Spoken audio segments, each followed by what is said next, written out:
My background coming to be a workplace consultant is a bit unusual, but certainly starting out as a homicide investigator for the Department of Justice has helped me appreciate the impact that space has on people's behavior. And it really helps me understand in particular the negative impact that negative space can have on individuals.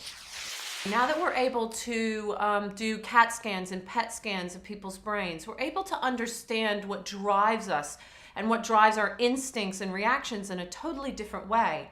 And integrating that with our understanding of big data, we're now able to almost predict how people are going to behave in the workplace. And by integrating this into survey tools and workplace tools, we're able as consultants to gather a fundamentally different type of evidence than we used to when we just asked people, hey, what do you want in an office? People are expected to innovate at such a high degree these days. In fact, most people, if you ask them what is the primary driver in their business, they're expected to come up with new great ideas at a level never expected before. And it's the balance, actually, of collaboration and contemplation that drives this degree of innovation. You've got to have that balance in order to get new ideas.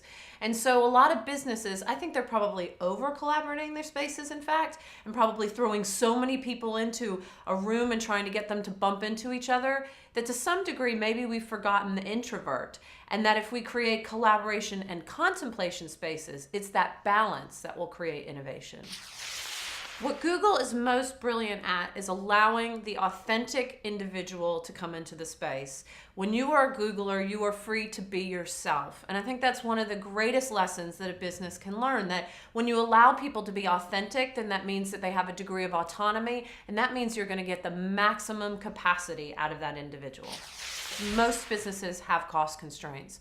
So what are the primary things that they should do? Create an environment where their staff have a degree of autonomy. Create environments where people are not chained to their desks, but rather able to move within the work setting, empowered by the technology like Wi-Fi and mobility tools that allows them to do that. And then most importantly, have a culture where people feel that they can be authentic in their whole selves, but also where they feel that they don't have to be present. So banishing that sense of presenteeism in an office, and that doesn't have to cost anything.